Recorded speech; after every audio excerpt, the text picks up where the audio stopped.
আজকে একটা অন্যরকম পোলাও দেখাতে এসেছি। আমার দাদুর রেসিপি এটা। আমার দাদু কিন্তু খুব ভালো রান্না করতো। সেই তার মুসলিম বন্ধুর থেকে শিখেছিল। প্রথমেই জর্দার কালার বা যেটাকে আমরা নর্মাল কালার বলি সেই কালারটা জলের মধ্যে দিয়ে তেজপাতা, এলাচ, লবঙ্গ দিয়ে নেবে, তারপর দিয়ে নেবে, তারপরে চালটা দিয়ে নেবে।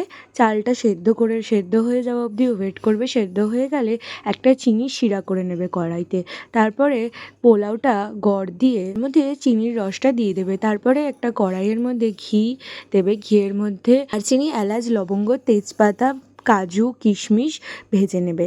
ভেজে নিয়ে ওটার মধ্যে দিয়ে দেবে। তারপরে একটুখানি আদা আর লঙ্কা আমরা কুচি করে ভেজে দিয়ে নিয়েছিলাম।